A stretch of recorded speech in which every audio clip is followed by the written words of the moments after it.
then you have some people who leave the hood, but sometimes the hood doesn't leave them, because the hood isn't only a physical aspect, It's it's a also a mental aspect. We have to stop, especially for black men. We got to stop giving them unfair expectations to live up to.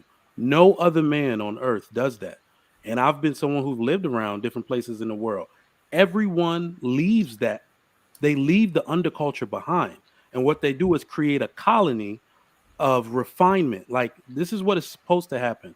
You're supposed to leave the slums because I don't know if I told y'all, America doesn't have no hood compared to what's around the world. Y'all don't have no slums compared to what if your slums got running water, it's not a slum. Unless you're gonna create a macro solution for them, then you can't help them. You like Jay-Z can't help. He got billions and he hasn't done enough to help. You see it on a micro level. So that's why I'm like, y'all hearts are in the right place. I'm an alpha. I do community service stuff out there all the time. And I'm still like, ooh boy, if I'm gonna do something really big, it's going to have to be my example that shows them. They're gonna have to see a black man opening a charter school and say, I only want the black boys. Because when they lead the community, right? If I teach them how to put on a tie, if I teach them how to talk in corporate America, and I'm not going to ask them what they want to do, I'm going to tell them 20% of you are going to be nurses and doctors. The other 20 are going to be lawyers. If we start doing that, that's when you will see these boys, when they have resources, they'll marry black women because that's what black men with resources do. How can you do that So if that is you how you don't go bring back to the about hood to do macro it? change. Well, he said he just go back. He's just not going to stay. You guys are trying to live there. I mean, it's okay to go back in the daytime, do the school thing, educate, and then leave. Why would you want to move? Well, I never heard anybody say I want to move to the hood. Like, that's so weird. That's like, I get to help, like to definitely go visit, help, even if it's daily. But why would you want to put your family in the middle of the hood, like to be raised in the hood? That's just We can't continuously be afraid of our own people. At some Exactly. point, Yes, you can. at some point, at some point, at some Yes, you point, can. we when it will comes to have my to. children, No, sir, I have it's not. our I've job had is to zero protect. mistakes. Like, here's the deal: I've had zero incidents though. So if I can go back and change the way people, at least the people that I can touch here, change the way they see it, change the way people think about it, and just get it to where we all start to look out for each other like it used to be, but with men in the home, Let me then we think, make I think, change. I, But it's running away. Running away doesn't won't So ever I fix. think there's just Won't a ever fix. difference. I think there's just a lack of the meeting of the minds here because you said that you're in Gastonia, North Carolina, right? Correct. Very country, very spaced out. I would assume Not that. at all, actually. Oh, I've been. yeah, I they've guess been I building had a that different. area up I'm for a I'm minute. I'm I'm here right now. I No, wish I I could go got there you. and tell I've them on been. the I phone. just said I had a different experience. I'm not negating your experience either. I'm just saying I had a different experience. You say it kind of spread out.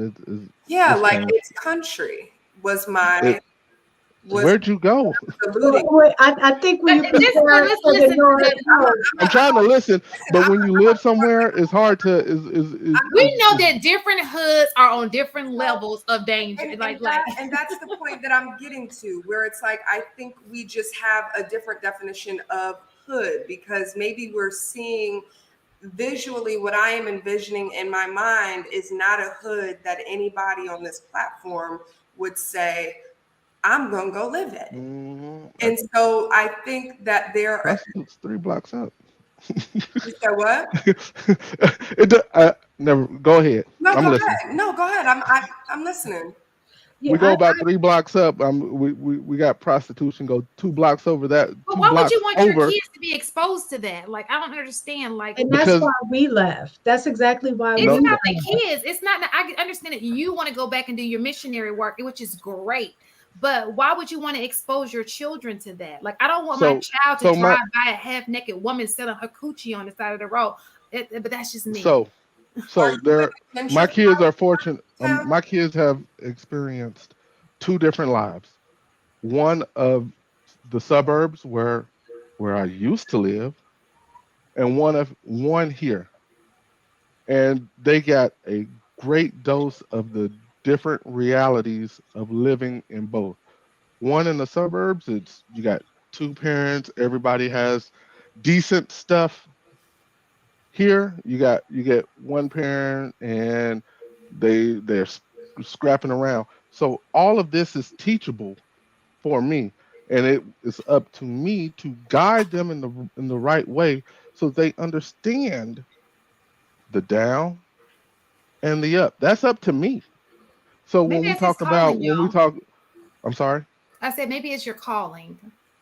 Well, yeah, and that's I think everybody when we say give back, I don't think everybody gives back in the same manner. Everybody has different gifts. Some people are better able to be hands-on and go back to the hood and relate and be able to help that way. Some people, like you might have certain teachers that will work in underserved, underprivileged, neighborhoods and go teach so they can be the example in that way. Some people may donate funds within a community to help the community center have different programs. So my thing is when I say give back, I don't necessarily mean give back in terms of you have to physically be there to do it. What I'm saying is giving back in a sense of trying to help uplift the community that you came from, or communities that are at risk, because all of the kids are the ones that are going to grow up and then either perpetuate the same behaviors that they've seen growing up, or they can have be able to encounter somebody like Tap or Trigger Mike or Marcus, where by running into you, now they have a different perspective, and you might be the person or the entity that shifts their lives in a different way. I just don't like the fact that it seems like we have more of the negative aspects of being in a hood that's being pushed and broadcasted, as opposed to you have people like Mike or like Marcus, who are saying, no, I do community service. I do things, in order to help.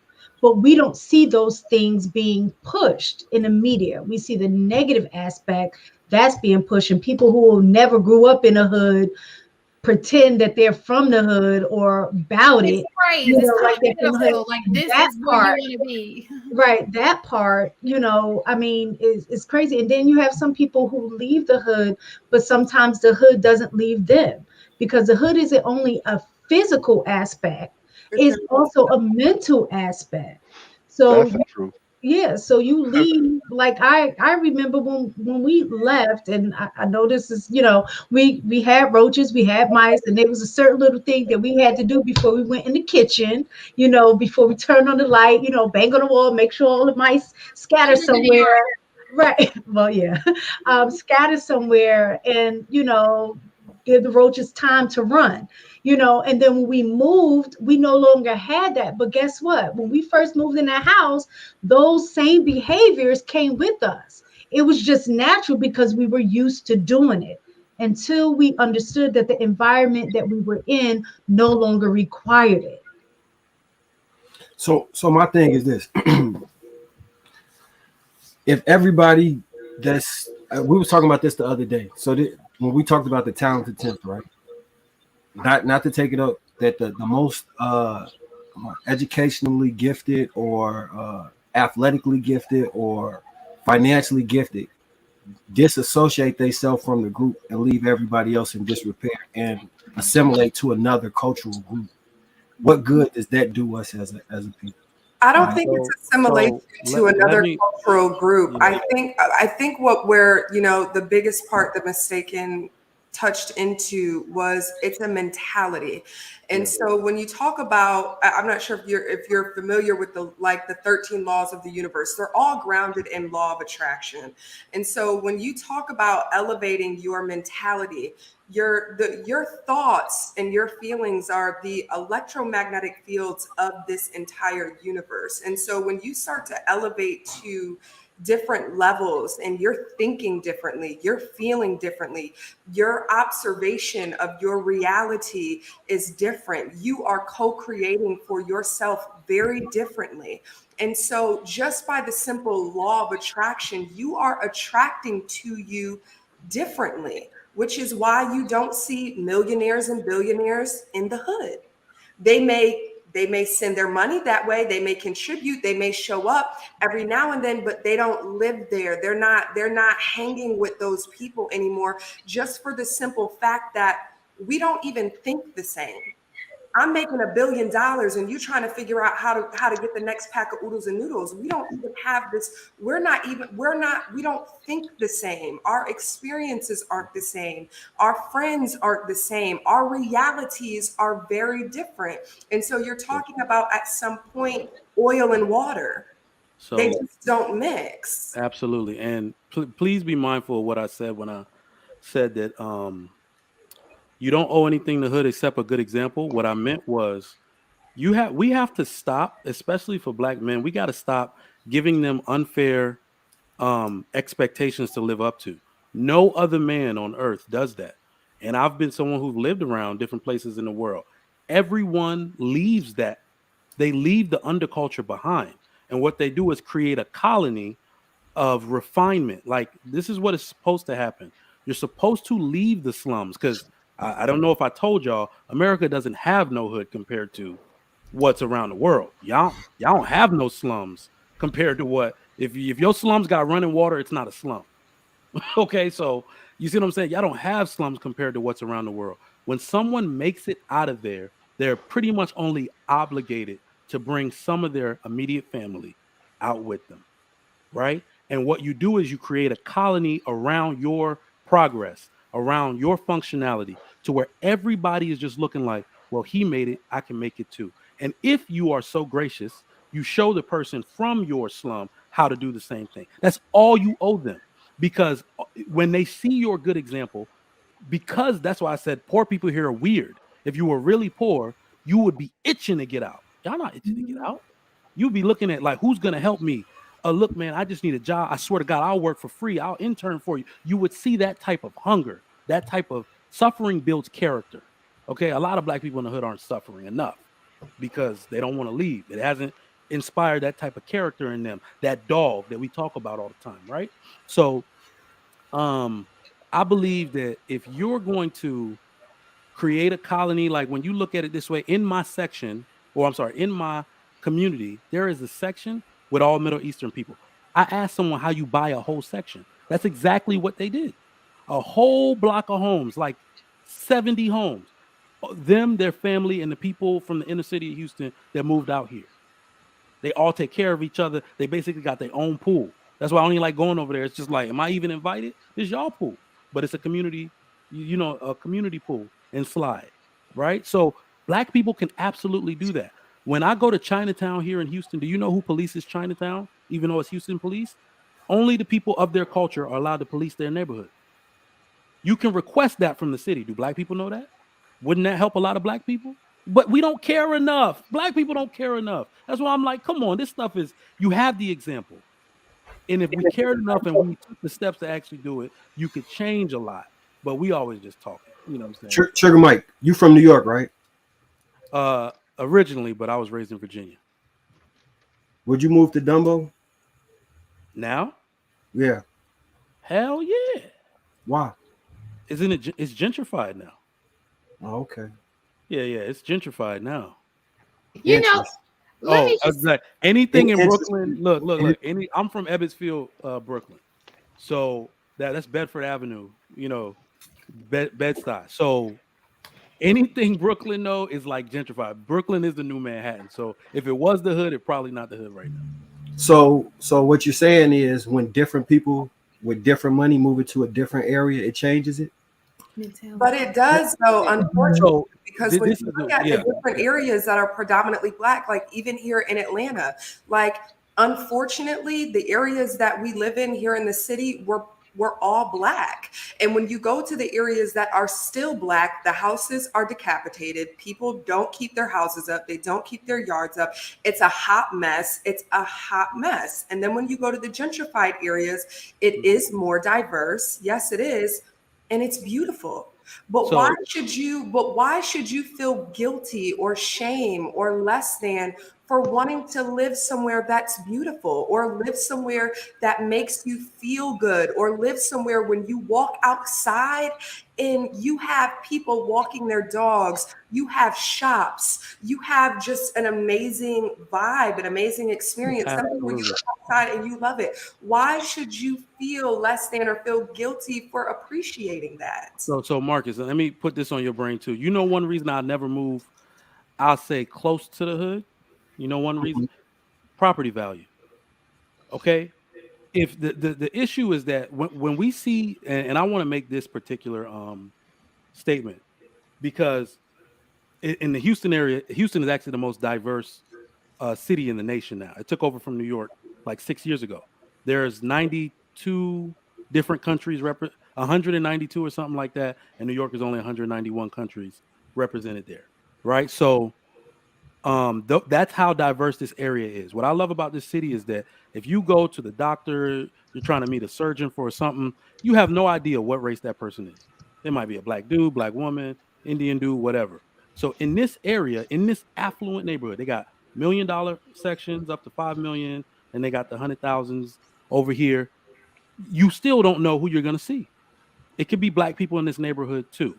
And what I like is that I love when black people are seeking refinement, right? For the simple fact that I have no problem moving next to a black person in this neighborhood because he understands property value.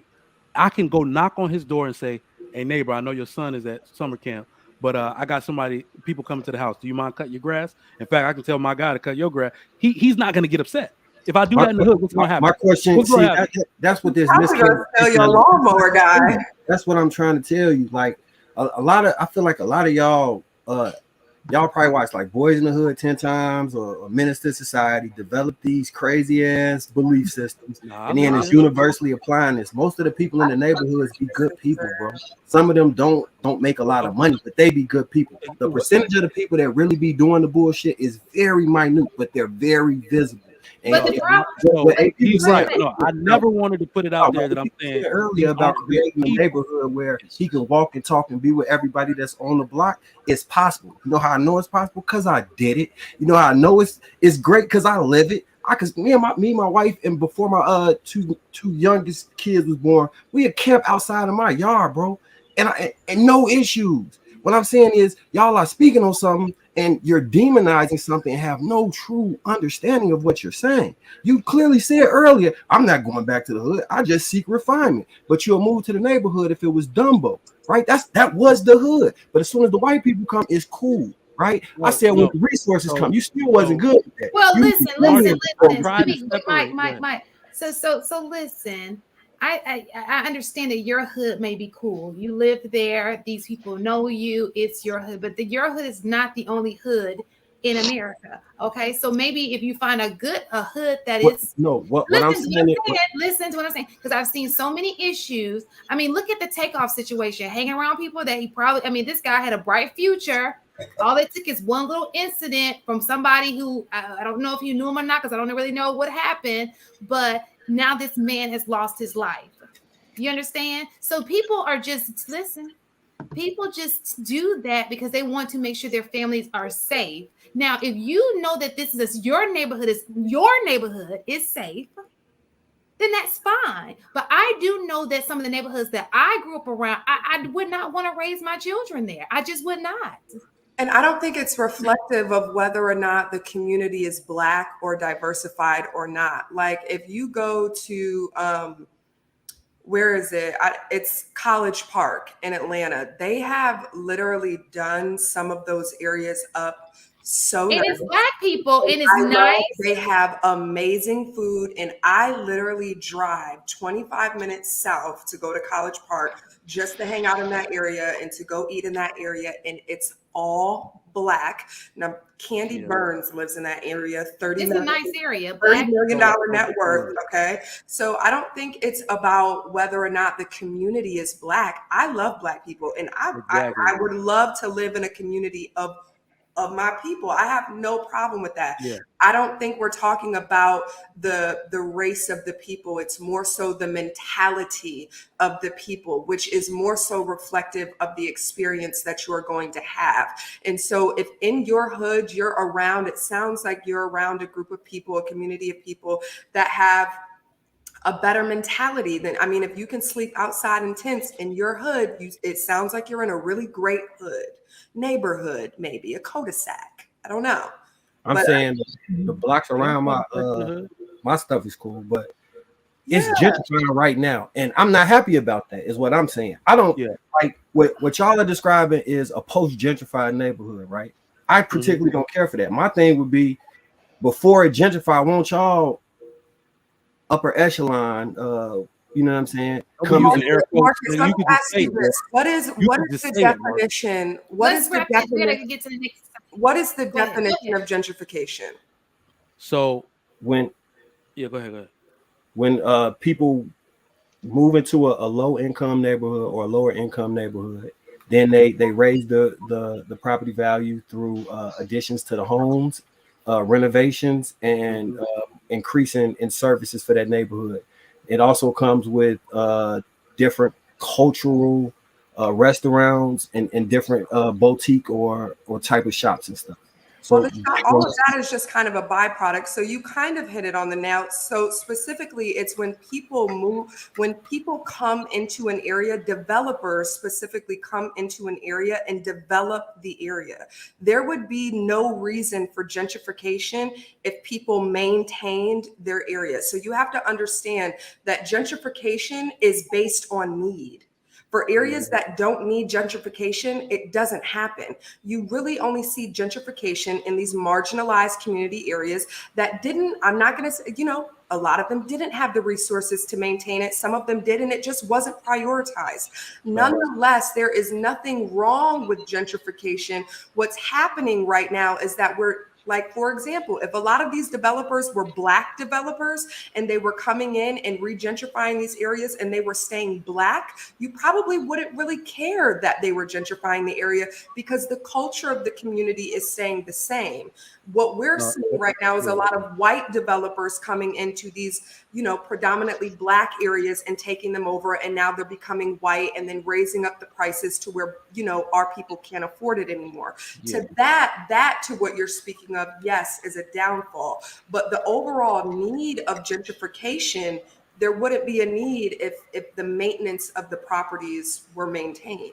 So I just wanted to add to real that. Fast, can we do a real quick trigger so we can go on to the next because I think this one kind of went off to the side, so we got to get back onto the. Go ahead.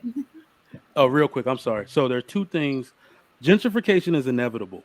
Like, do you not notice that the only places that they gentrify are the primest real estate in the city? You can't have the hood in the center of prime real estate. If you don't buy something there, you can't take advantage. So instead of trying to stop gentrification, you need to be owning more property. Therefore, you can benefit. I agree. From it. So that's my whole point. Yeah, it's inevitable, right? But and the other thing, Marcus, is where everybody, NFL athletes in general, they leave the hood simply because everyone wants to change their class group. We don't really have a race problem in the world. We have a class issue. I am upgrading my class. This is why I went to college. This is why I work so hard. The better schools are where I'm at. Black people can move into my neighborhood. It could be all Black. I would not care because as long as we are in the same class group, right? If they made my fine ass neighborhood with all these bomb ass schools and made it Section 8, I'm blowing the shit up. I'm not gonna lie. I'm blowing it up. You see what I'm saying? Because those people did not earn this. They don't have the habits to uphold this. They won't cut their grass. They'll bring my property value down. They'll be doing stuff they do in the hood on the corners here. It doesn't belong here because I upgraded my class, and I'm never going to apologize for it. Most of the people that don't take care of the spaces they in, those usually are renter homes. That's what he's saying. You should own the property. Own it, but he's saying the people. No, they're not always renters' homes. When you look at some, no, not most of them are. You also have to look at a lot of these houses, like in the city of Atlanta. A lot of these houses are abandoned houses. They were owned by Black people, or they're owned by elderly people. There can be multiple reasons why, you know, people have not continued the upkeep of their property.